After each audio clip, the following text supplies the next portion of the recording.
Welcome, everyone, to the Tethys Shipyards. I am Takeshi Yamato, the Yardmaster, joining our host, the Housecoat Gamer. Yo.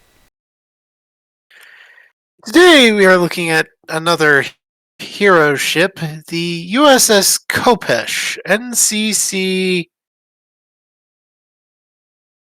I don't know what number Ron gave this thing, but it's an Excalibur class.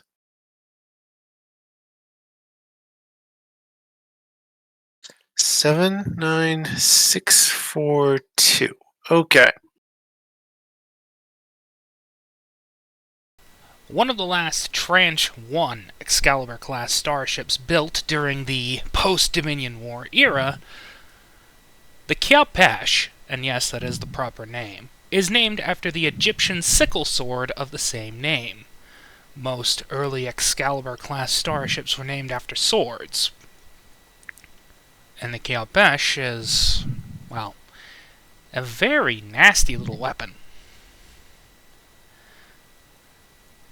Regardless, the Khopesh's life was, like most Excaliburs, suited to just one thing: getting the Federation back up on its feet after the attempted murder-suicide pact that was the Dominion War.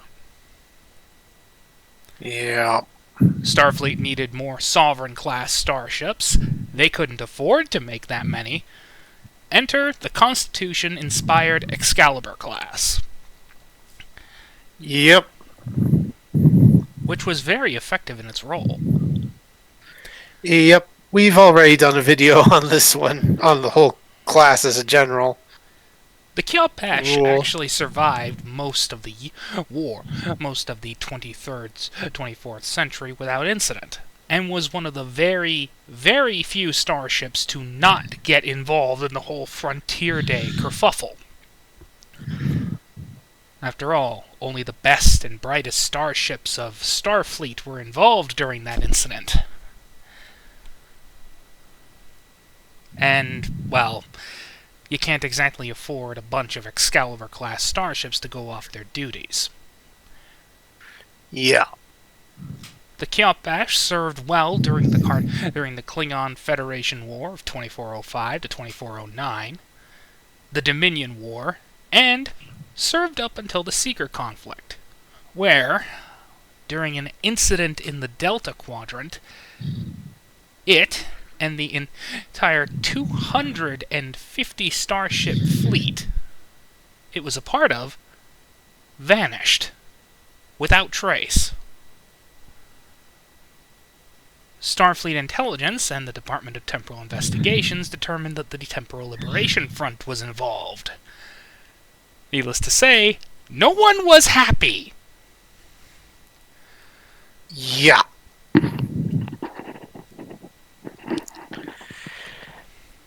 Shameless plug for a story we're working on, which involves the Khopesh and the fleet it's a part of, Ship and the Soul, which, well, alternate timeline with very interesting stuff. Read it; it is neat. Anyway, let's get to stat. Yeah, let's get to statting this thing. The class entered service in 2382. Will represent this thing as of 2412, which means we have two refit points to give this thing, one for 2380s to 2390s and one to the 2400s. After that, it's 1 point every 50 years. So, yeah, just 2 points. The standard spread for the Excalibur is comms 10, computers 9, engines 10, sensors 9, structure 10, weapons 10. I will have to go. So we have 2 points. I say structure because, well, just like the Constitution, it shares the same weakness. The neck. Okay. And engines. So 11. Because technology just gets more efficient over time.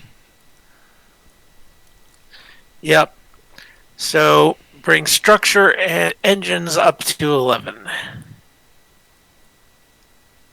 All right. Now, The one departments. the one thing I can say that is not great about this reskin, the deflector dish.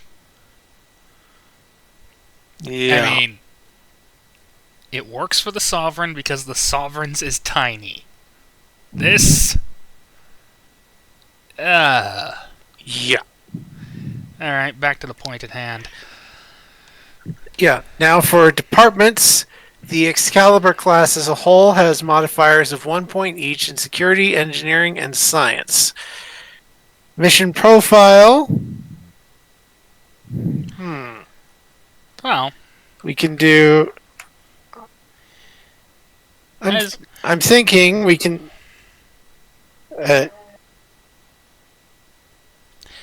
I was thinking of her general role, which is, of course, in peacetime, logistical duties.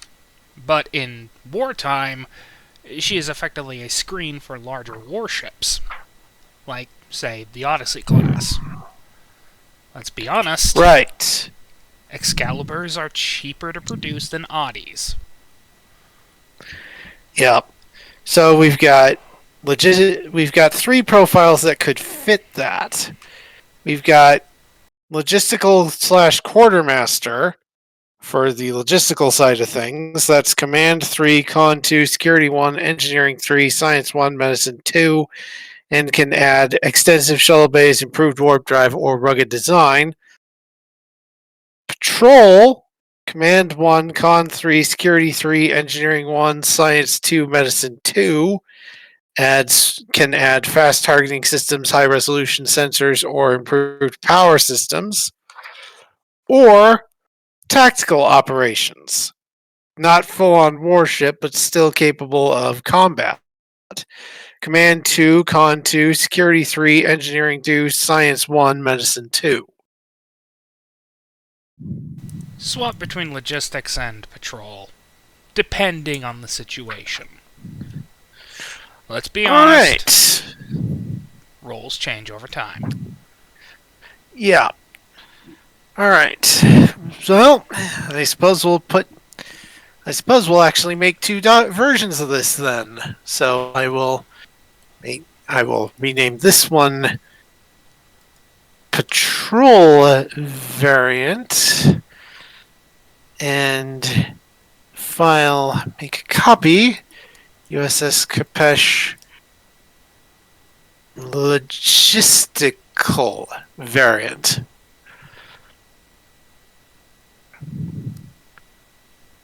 Okay, so we'll basically have two different pages of this, two different documents for this thing with the two different variations. We'll start with the patrol variant. So adding that to the modifiers, we get command 1, con 3, security 4, engineering 2, science 3, medicine 2. That's a decent spread. So patrol mission profile. And weapons are, well, and for talents, the Excalibur comes with rugged design and improved warp drive. And as I mentioned, we can do fast targeting systems, high resolution sensors, or improved power systems. As technology just keeps improving, I'm not entirely sure which. Yeah. Yeah.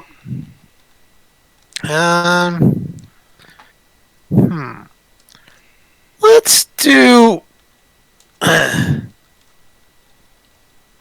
Let's do high resolution sensors. Always useful in both her roles. Yeah.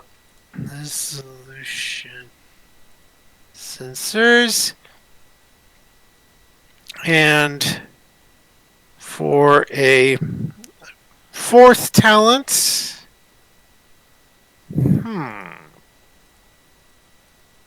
Well, basic weapons are phaser arrays, photon torpedoes, and a strength 3 tractor beam. Do we want to give this thing expanded munitions to add quantum torpedoes? At this point, all starships should have that particular option available to them. I mean, All right. it's the 25th fucking century. Yeah. God damn it. We'll do that. Did not want to curse.